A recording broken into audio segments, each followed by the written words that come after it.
بسم الله الرحمن الرحيم ألف لام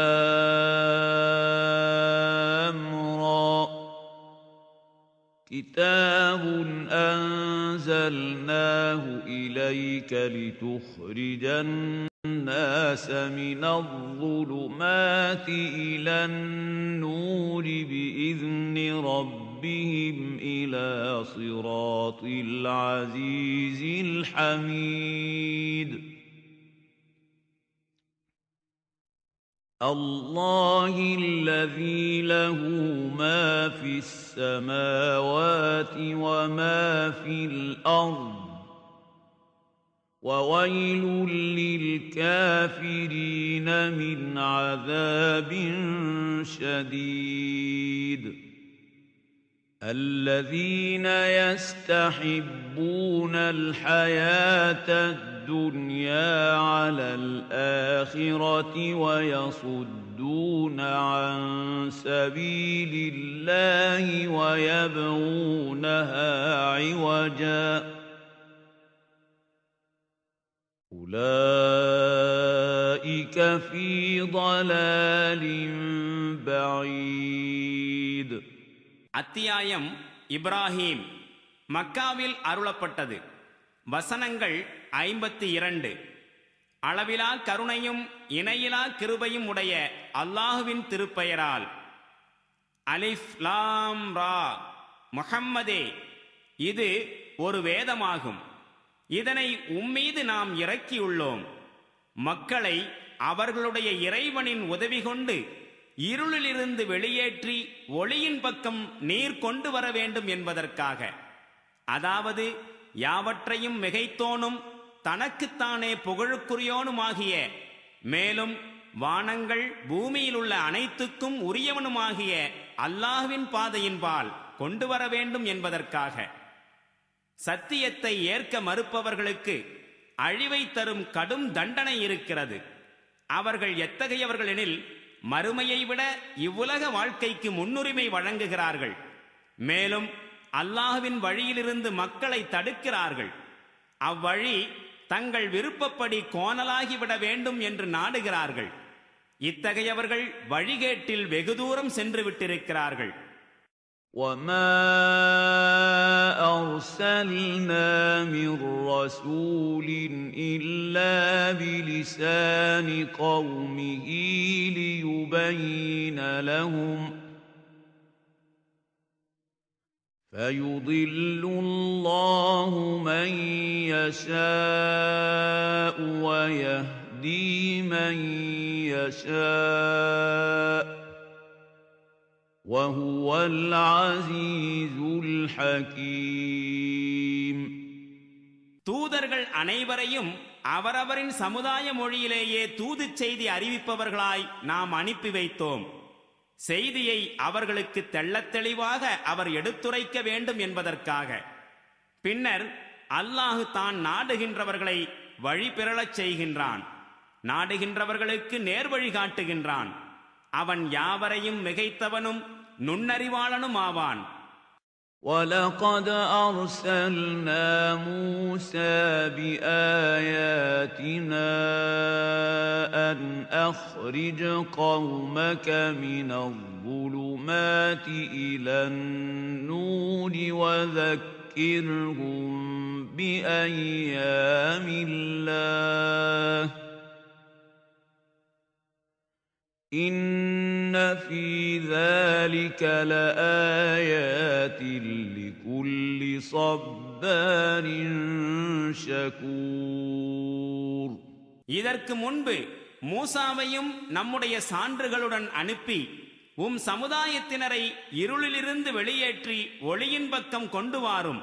மேலும் அல்லாஹ்வின் வரலாற்று முக்கியத்துவம் வாய்ந்த நாட்களை நினைவூட்டி அவர்களுக்கு அறிவுரை வழங்கும் என்று கட்டளையிட்டிருந்தோம். பொறுமையாளராகவும் நன்றி செலுத்துபவராகவும் திகழும் ஒவ்வொருவருக்கும் இந்த சம்பவங்களில் பல சான்றுகள் இருக்கின்றன.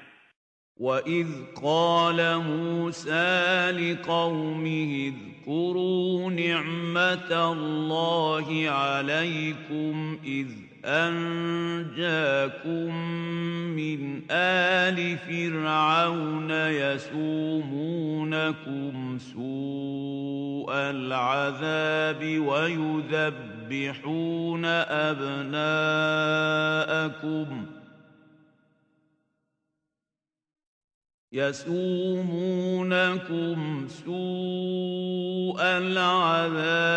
ويذبحون أبناءكم ويستحيون نساءكم وفي ذلكم بلاء من ربكم عظيم. மூசா தம்முடைய சமூகத்தாரிடம் இவ்வாறு கூறியதை நினைவு கூறுங்கள். அல்லாஹ் உங்களுக்கு செய்துள்ள பேருதவிகளை நினைத்து பாருங்கள். உங்களுக்கு கடுமையான துன்பம் இழைத்துக் கொண்டும் உங்கள் ஆண் மக்களை கொலை செய்து கொண்டும் உங்கள் பெண் மக்களை உயிருடன் விட்டு வைத்துக் கொண்டும் இருந்த ஃபிரௌனின் ஆட்களிடமிருந்து அவன் உங்களை விடுவித்தான். இதில் உங்கள் இறைவனிடமிருந்து உங்களுக்கு பெரும் சோதனை ஏற்பட்டிருந்தது. وَإِذْ تَأَذَّنَ رَبُّكُمْ لَئِن شَكَرْتُمْ لَأَزِيدَنَّكُمْ وَلَئِن كَفَرْتُمْ إِنَّ عَذَابِي لَشَدِيدٌ. وَقَالَ مُوسَى إِن تَكْفُرُوا أَنْتُمْ وَمَنْ فِي الْأَرْضِ جَمِيعًا فَإِنَّ اللَّهَ لَغَنِيٌّ حَمِيدٌ. மேலும் உங்கள் இறைவன் இவ்வாறு அறிவித்திருந்ததையும் நினைவு கூறுங்கள். நீங்கள் நன்றி செலுத்துவீர்களாயின் நிச்சயம் நான் உங்களுக்கு மென்மேலும் வழங்குவேன். நீங்கள் நன்றி கொள்வீர்களாயின் திண்ணமாக எனது தண்டனை மிக கடுமையானதாகும். மேலும் மூசா கூறினார், நீங்கள் நிராகரிக்கிறீர்கள் என்றால் ஏன் பூமியில் உள்ள அனைவருமே நிராகரிப்பாளர்களாய் ஆகிவிட்டாலும் கூட திண்ணமாக அல்லாஹ் தேவைகள் அற்றவனாகவும் தனக்குத்தானே புகழுக்குரியவனாகவும் இருக்கின்றான். أَلَمْ يَأْتِكُمْ نَبَأُ الَّذِينَ مِنْ قَبْلِكُمْ قَوْمِ نُوحٍ وَعَادٍ وَثَمُودَ وَالَّذِينَ مِنْ بَعْدِهِمْ لَا يَعْلَمُهُمْ إِلَّا اللَّهُ جاءتهم رسلهم بالبينات فردوا أيديهم في أفواههم وقالوا إنا كفرنا بما أرسلتم به وإنا لفي شك مما تدعوننا إليه مريب. உங்களுக்கு முன் வாழ்ந்து சென்ற சமுதாயங்களின் செய்தி நூஹுடைய சமுதாயத்தினர், ஆது மற்றும் சமூது எனும் சமுதாயத்தினர், இன்னும் அவர்களுக்கு பின் வந்த ஏராளமான சமூகத்தவர்களுடைய செய்தி உங்களிடம் வரவில்லையா? அவர்களின் எண்ணிக்கையை அல்லாஹுவே அறிவான். அவர்களின் தூதர்கள் அவர்களிடம் தெளிவான சான்றுகளை கொண்டு வந்தபோது அவர்கள் தம் வாயில் கைகளை வைத்துக்கொண்டு கூறினார்கள், நீங்கள் எந்த செய்தியோடு அனுப்பப்பட்டுள்ளீர்களோ அதனை திண்ணமாக நாங்கள் ஏற்றுக்கொள்ளவில்லை. மேலும் நீங்கள் எதன் பக்கம் எங்களை அழைக்கின்றீர்களோ அதை குறித்து நாங்கள் கடும் சந்தேகத்தில் உழன்று கொண்டிருக்கிறோம். قالت رسلهم أفي الله شك فاطر السماوات والأرض يدعوكم ليغفر لكم من ذنوبكم ويؤخركم إلى أجل مسمى قالوا إن أنتم إلا بشر مثلنا تريدون أن تصدونا عما كان يعبد آباؤنا فأتونا بسلطان مبين. தூதர்கள் கூறினார்கள், வானங்கள் பூமியின் படைப்பாளனாகிய இறைவனை குறித்தா உங்களுக்கு சந்தேகம்? உங்கள் குற்றங்களை மன்னிக்கவும் ஒரு குறிப்பிட்ட காலம் வரை உங்களுக்கு அவகாசம் அளிக்கவும் அவன் உங்களை அழைத்துக் கொண்டிருக்கிறான். அதற்கு அந்த மக்கள் கூறினார்கள், நீங்கள் எங்களைப் போன்ற மனிதர்களே தவிர வேறு ஒன்றும் இல்லை. எங்கள் மூதாதையர் எவற்றை வணங்கி வந்தார்களோ அவற்றை நாங்கள் வணங்குவதிலிருந்து எங்களை தடுக்கவே நீங்கள் விரும்புகிறீர்கள். அப்படியானால் ஒரு தெளிவான சான்றினை கொண்டு வாருங்கள்.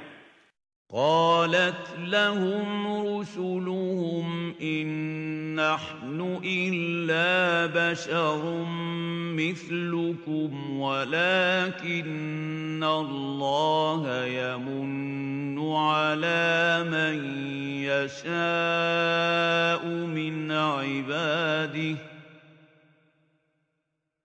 وما كان لنا أن نأتيكم بسلطان إلا بإذن الله وعلى الله فليتوكل المؤمنون. وما لنا ألا نتوكل على الله وقد هدانا سبلنا ولنصبرن على ما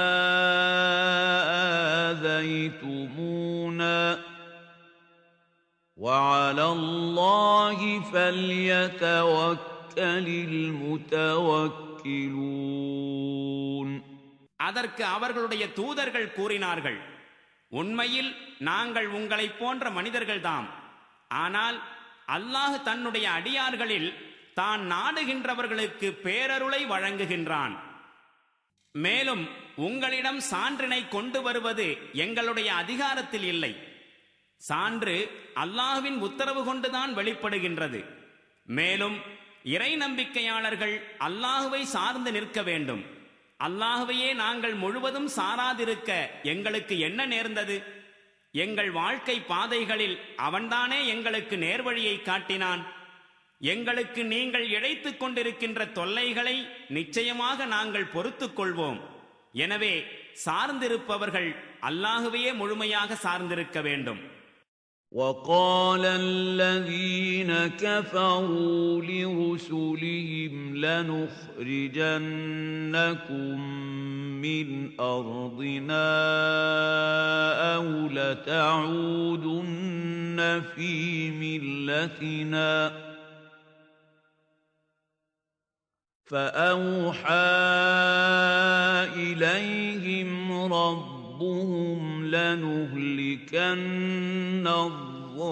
الظالمين ولنسكننكم الأرض من بعدهم ذلك لمن خاف مقامي وخاف وعيد. இறுதியில் இறை மறுப்பாளர்கள் தம் தூதர்களிடம் கூறிவிட்டார்கள், நீங்கள் எங்கள் மார்க்கத்திற்கு திரும்பிவிட வேண்டும். இல்லையெனில் நிச்சயமாக எங்கள் ஊரிலிருந்து உங்களை வெளியேற்றி விடுவோம்.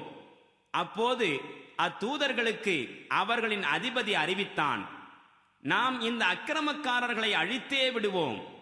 மேலும் அவர்களுக்கு பிறகு இப்பூமியில் உங்களை வசிக்கச் செய்வோம். என்னிடத்தில் பதில் சொல்லியாக வேண்டும் என்று யார் பயப்படுகின்றாரோ, மேலும் என் எச்சரிக்கைக்கு யார் அஞ்சுகிறாரோ அவருக்குரிய வெகுமதியாகும் இது. وَاسْتَفْتَحُوا وَخَابَ كُلُّ جَبَّارٍ جبار عنيد من ورائه جهنم ويسقى من ماء صديد يتجرعه ولا يكاد يسيغه ويأتيه الموت من كل مكان وما هو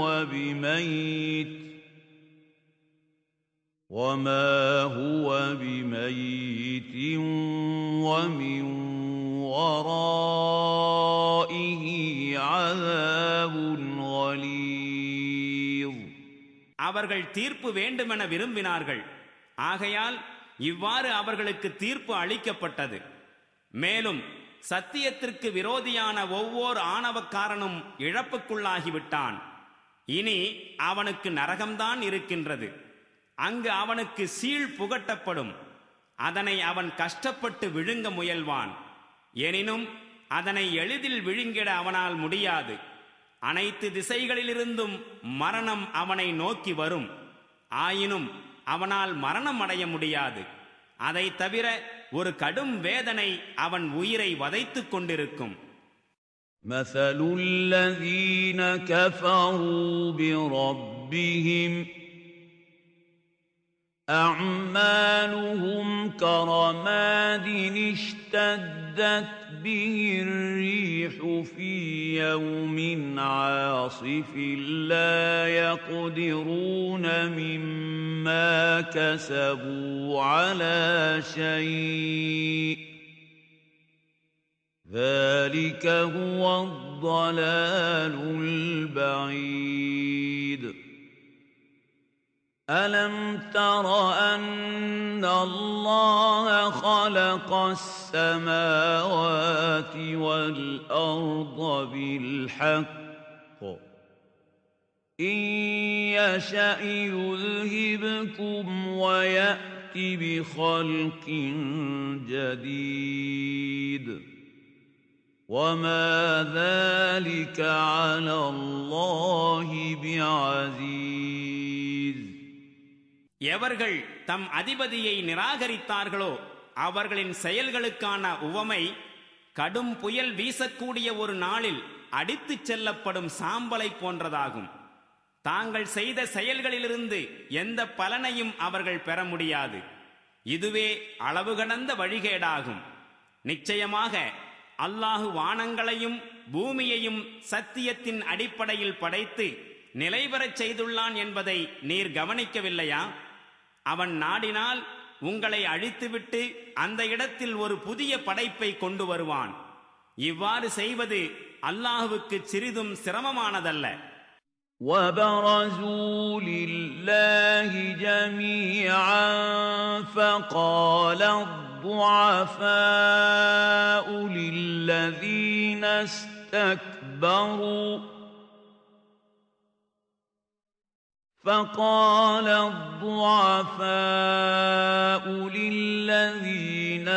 اسْتَكْبَرُوا إِنَّا كُنَّا لَكُمْ تَبَعًا فَهَلْ أَنْتُمْ مُغْنُونَ عَنَّا مِنْ عَذَابِ اللَّهِ مِنْ شَيْءٍ قالوا لو هدانا الله لهديناكم سواء علينا أجزعنا أم صبرنا ما لنا من محيص. மேலும் இவர்கள் அனைவரும் அல்லாஹுவின் திருமுன் ஒளிவு மறைவின்றி ஒன்று சேர்க்கப்படும் போது உலகில் பலவீனர்களாயிருந்த மக்கள் பெரிய மனிதர்களாய் கருதி கொண்டிருந்தவர்களை நோக்கி, உலகில் நாங்கள் உங்களை பின்பற்றி வந்தோம். இப்போது அல்லாஹுவின் தண்டனையிலிருந்து எங்களை காப்பாற்ற உங்களால் ஏதேனும் செய்ய முடியுமா என்று கேட்பார்கள். அதற்கு அவர்கள் கூறுவார்கள், அல்லாஹ் எங்களுக்கு ஈடேற்றத்திற்கான ஏதேனும் வழியை காட்டியிருந்தால் நாங்கள் அதனை உங்களுக்கும் நிச்சயம் காட்டித் தந்திருப்போம். இப்போது நாம் பதறினாலும் சரி, பொறுமையாயிருந்தாலும் சரி, இரண்டுமே நமக்கு சமம்தான். எந்த நிலையிலும் நாம் தப்புவதற்கு வழியே இல்லை. وقال الشيطان لما قضي الأمر إن الله وعدكم وعد الحق ووعدتكم فأخلفتكم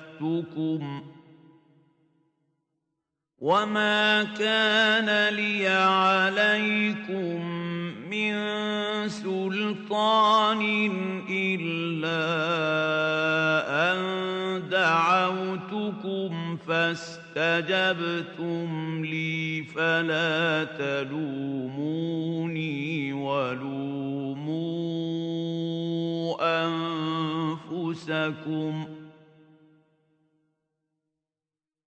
ما أنا بمصرخكم وما أنتم بمصرخي إني كفرت بما أشركتمون من قبل إن الظالمين لهم عذاب أليم. பிறகு விவகாரம் தீர்க்கப்பட்டு விடும்போது ஷைத்தான் கூறுவான், திண்ணமாக அல்லாஹ் உங்களுக்கு என்னென்ன வாக்குறுதிகளை வழங்கியிருந்தானோ அவை அனைத்தும் உண்மையானவையே. மேலும் நான் உங்களுக்கு அளித்திருந்த எந்த வாக்குறுதியையும் நிறைவேற்றித் தரவில்லை. உங்கள் மீது எனக்கு எந்த ஆதிக்கமும் இருக்கவில்லை. ஆனால் நான் செய்ததெல்லாம் என் வழியில் வருமாறு உங்களை அழைத்ததுதான். நீங்கள் எனது அழைப்பை தயக்கமின்றி ஏற்றுக்கொண்டீர்கள். எனவே இப்பொழுது என்னை இகழாதீர்கள், உங்களையே நீங்கள் இகழ்ந்து கொள்ளுங்கள். இங்கு நான் உங்களுக்கு உதவி செய்ய முடியாது, உங்களாலும் எனக்கு உதவி செய்ய முடியாது. இதற்கு முன்பு இறைவனுக்கு இணையாக நீங்கள் என்னை ஆக்கியதற்கு நான் பொறுப்பல்ல. இத்தகைய அக்கிரமக்காரர்களுக்கு திண்ணமாக துன்புறுத்தும் தண்டனை இருக்கிறது.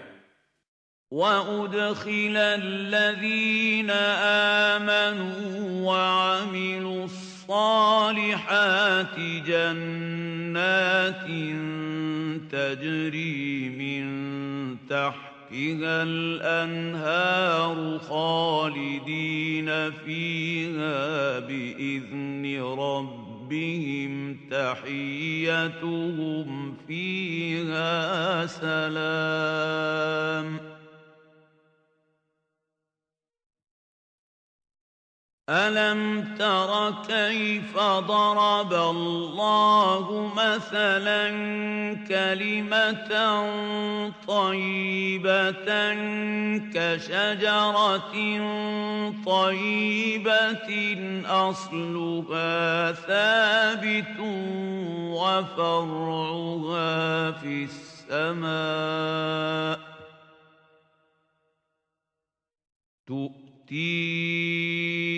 أكلها كل حين بإذن ربها ويضرب الله الأمثال للناس لعلهم يتذكرون. ஆனால் எவர்கள் இவ்வுலகில் இறை நம்பிக்கை கொண்டு நற்செயல்கள் புரிந்தார்களோ அவர்கள் சுவனங்களில் நுழைவிக்கப்படுவார்கள். அவற்றின் கீழே ஆறுகள் ஓடிக்கொண்டிருக்கும். அங்கு அவர்கள் தம் இறைவனின் அனுமதி கொண்டு என்றென்றும் வாழ்வார்கள்.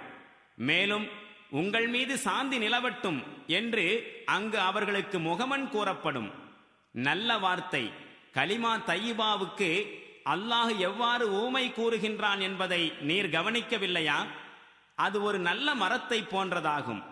அதன் வேர் பூமியில் ஆழப்பதிந்திருக்கின்றது.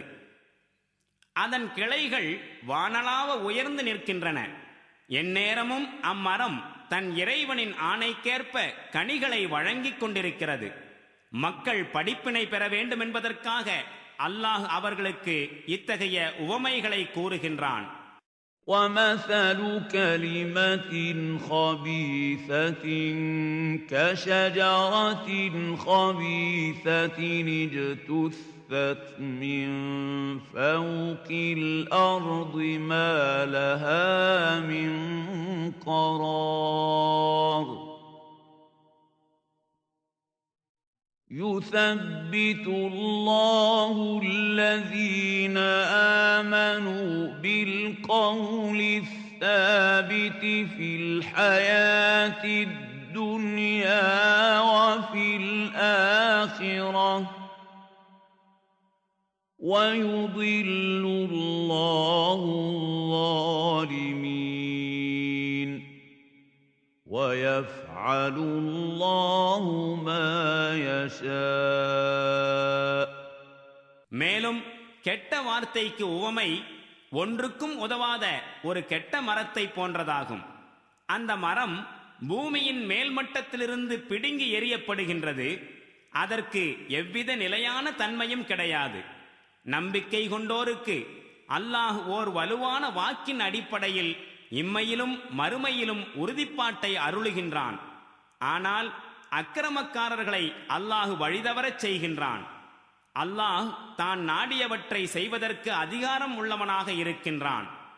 أَلَمْ تَرَ إِلَى الَّذِينَ بَدَّلُوا نِعْمَةَ اللَّهِ كُفْرًا وَأَحَلُّوا قَوْمَهُمْ دَارَ الْبَوَارِ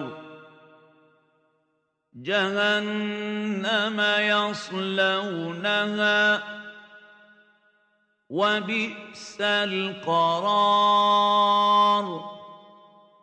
وَجَعَلُوا لِلَّهِ أَنْدَادًا لِيُضِلُّوا عَنْ سَبِيلِهِ قُلْ تَمَتَّعُوا فَإِنَّ مَصِيرَكُمْ إِلَى النَّارِ.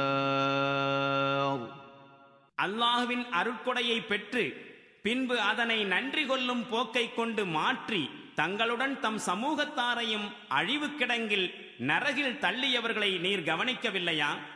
அதில் அவர்கள் எரிந்து கருகிவிடுவார்கள். அது கொடிய இருப்பிடமாகும். அல்லாஹ்வின் வழியிலிருந்து மக்களை பிறழச் செய்வதற்காக மற்றவர்களையும் அவனுக்கு நிகராய் ஆக்கினார்கள். நபியே, அவர்களிடம் கூறுவீராக, நன்கு சுவைத்துக் கொள்ளுங்கள்.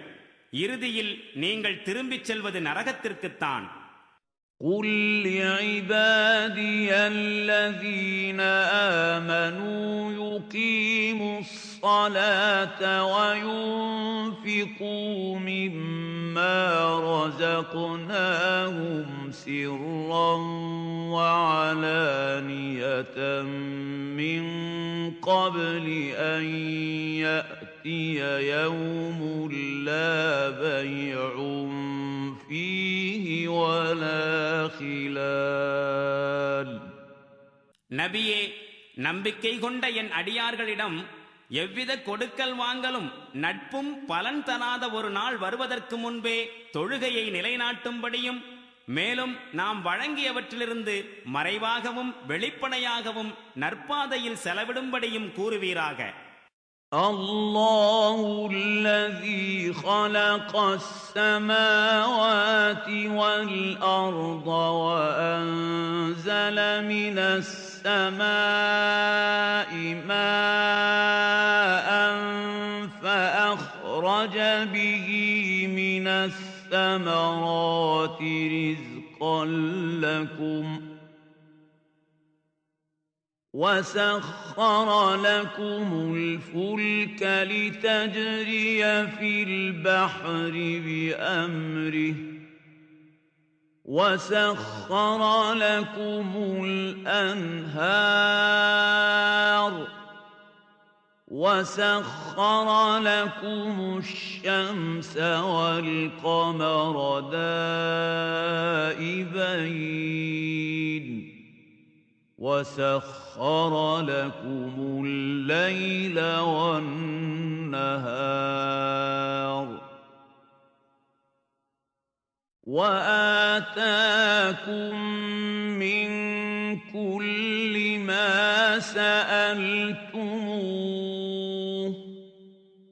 وإن تعدوا نعمة الله لا تحصوها إن الإنسان لظلوم كفار.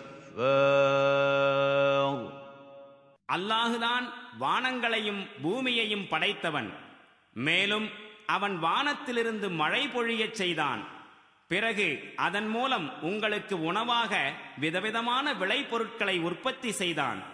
இன்னும் கப்பலை அவனே உங்களுக்கு வசப்படுத்தி தந்தான். அது அவனது கட்டளைக்கேற்ப கடலில் செல்கிறது. மேலும் உங்களுக்கு ஆறுகளை வசப்படுத்தி தந்தான். மேலும் சூரியனையும் சந்திரனையும் அவை தொடர்ந்து இயங்கிக் கொண்டிருக்கும் வண்ணம் உங்களுக்கு வசப்படுத்தி தந்துள்ளான். மேலும் இரவையும் பகலையும் உங்களுக்காக வசப்படுத்தி தந்தான்.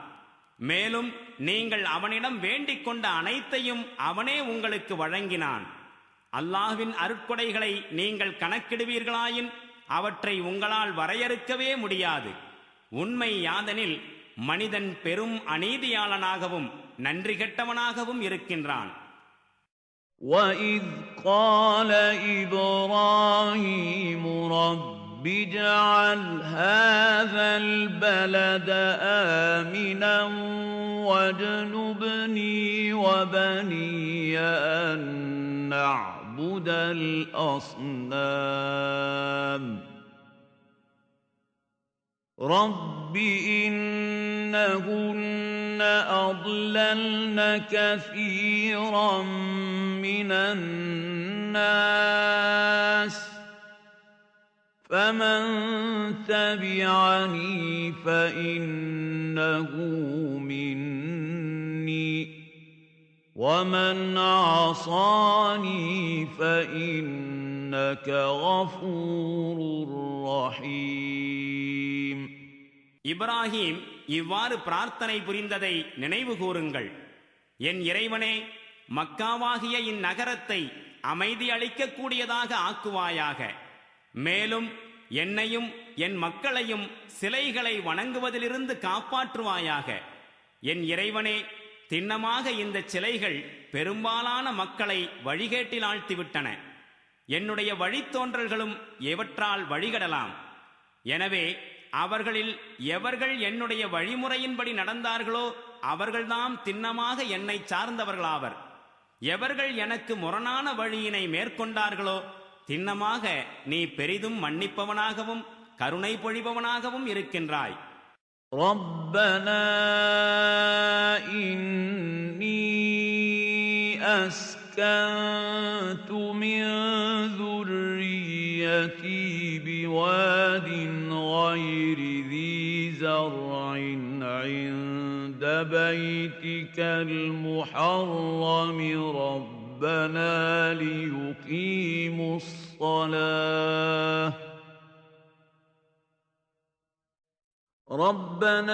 ليقيموا الصلاة فاجعل أفئدة من الناس تهوي إليهم وارزقهم من الثمرات لعلهم يشكرون.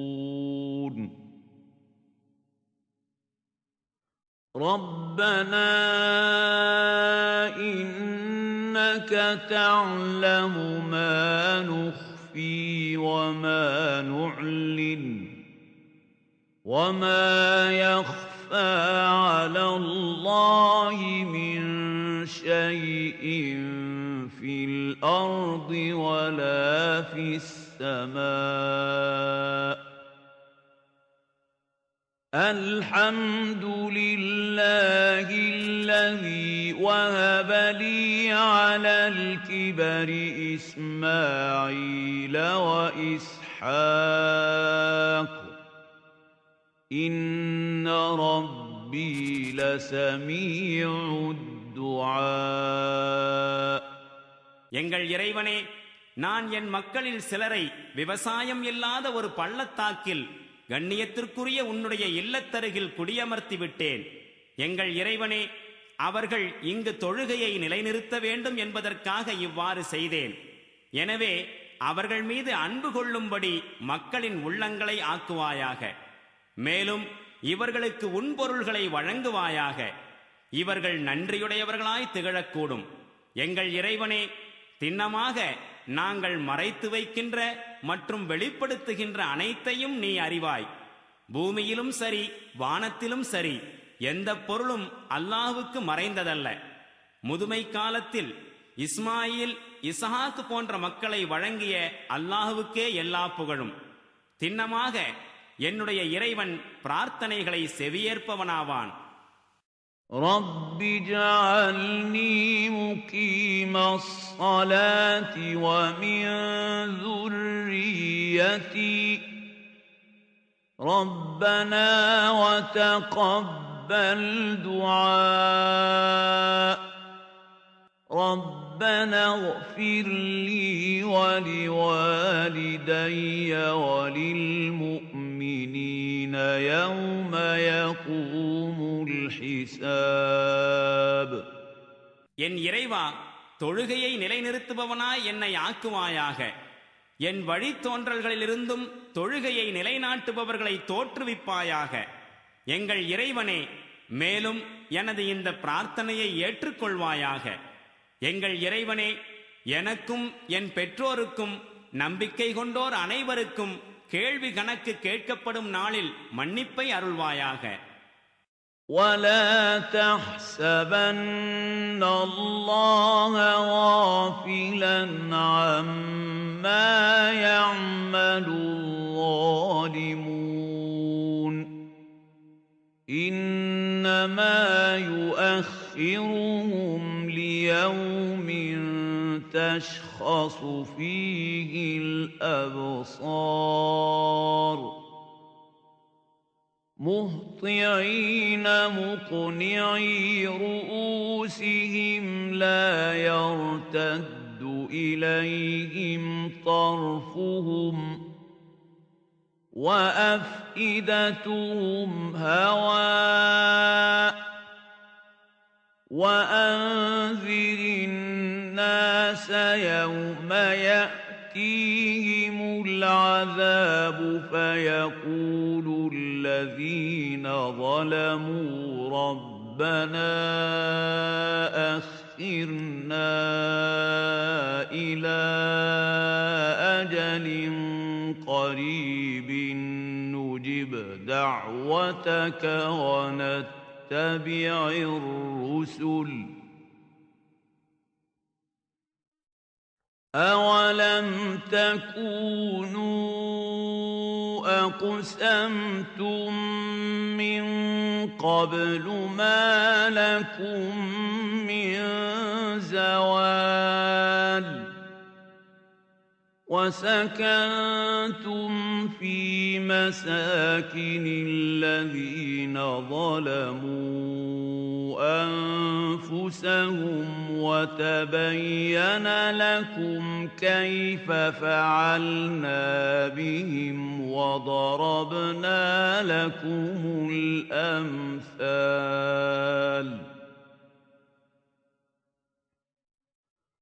وَقَدْ مَكَرُوا مَكْرَهُمْ وَعِندَ اللَّهِ مَكْرُهُمْ وَإِنْ كَانَ مَكْرُهُمْ لِتَزُولَ مِنْهُ الْجِبَالُ.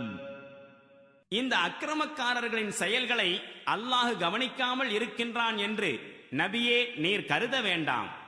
அவர்களை அவன் விட்டு வைத்திருப்பது ஒரு குறிப்பிட்ட நாள் வரைக்கும் தான். அந்நாளில் அவர்களின் விழிகள் மருளும். அவர்கள் தம் தலைகளை மேலே உயர்த்தி கொண்டு ஓடுவார்கள். அவர்களின் பார்வை நிலைகுத்தி இருக்கும். மேலும் அவர்களுடைய இதயங்கள் சூனியமாகிவிட்டிருக்கும். வேதனை வரக்கூடிய அந்நாளை பற்றி மக்களுக்கு எச்சரிக்கை செய்வீராக. அன்று இந்த அக்கிரமக்காரர்கள் கூறுவார்கள், எங்கள் இறைவனே, இன்னும் சிறிது காலம் வரை எங்களுக்கு அவகாசம் அளிப்பாயாக. அவ்வாறு அளித்தால் உனது அழைப்பினை நாங்கள் விரைந்து ஏற்றுக்கொள்வோம், மேலும் உன் தூதர்களையும் பின்பற்றுவோம். அப்போது அவர்களுக்கு இவ்வாறு தெளிவாக பதில் கூறப்படும், எங்களுக்கு அழிவே இல்லை என்று இதற்கு முன்னர் பலமுறை சத்தியம் செய்து கூறிக்கொண்டிருந்தவர்கள்தாமே நீங்கள். உண்மையில் தமக்குத்தாமே அநீதி இழைத்துக் கொண்டவர்கள் வாழ்ந்த ஊர்களில்தான் நீங்கள் வசித்து வந்தீர்கள். அவர்களிடம் நாம் எவ்வாறு நடந்து கொண்டோம் என்பதும் உங்களுக்கு தெளிவாக தெரிந்துவிட்டிருந்தது. மேலும் அவர்களை உதாரணமாக கூறியும் உங்களுக்கு உண்மையை புரிய வைத்திருந்தோம். அவர்கள் விதவிதமான சூழ்ச்சிகளை செய்து பார்த்தனர். அவர்களுடைய சூழ்ச்சிகள் மலைகளையே பெயர்த்துவிடக்கூடியவையாக இருப்பினும் அவர்களுடைய ஒவ்வொரு சூழ்ச்சியையும் முறியடிக்கும் சூட்சுமம் அல்லாஹ்விடம் இருந்தது. فَلَا تَحْسَبَنَّ اللَّهَ مُخْلِفَ وَعْدِهِ رُسُلَهُ إِنَّ اللَّهَ عَزِيزٌ ذُو انتِقَامٍ يَوْمَ تُبَدَّلُ الْأَرْضُ غَيْرَ الْأَرْضِ وَالسَّمَاوَاتُ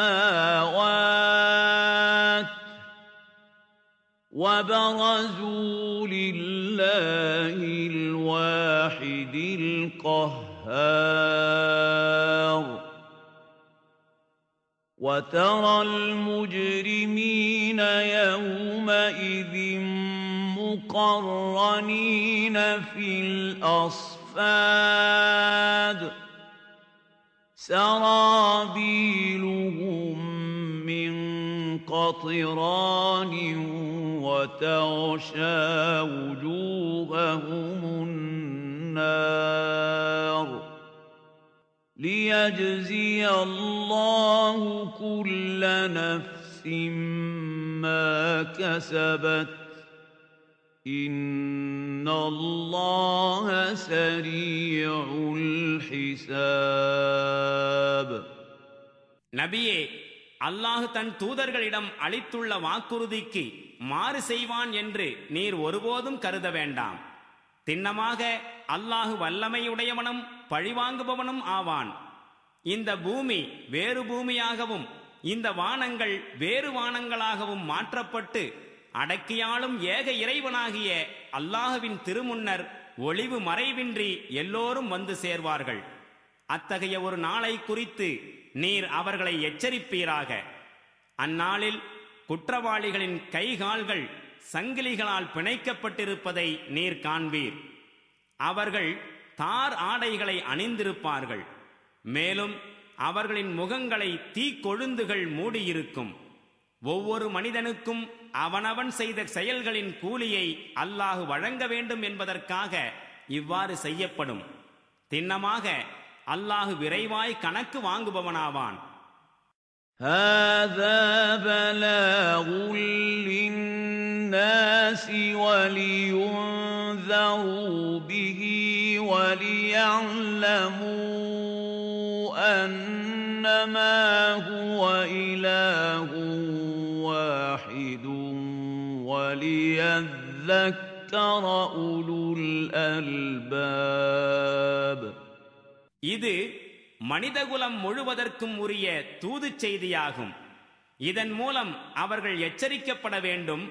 மேலும் உண்மையில் இறைவன் ஒருவனே என்பதை அவர்கள் அறிந்திட வேண்டும்.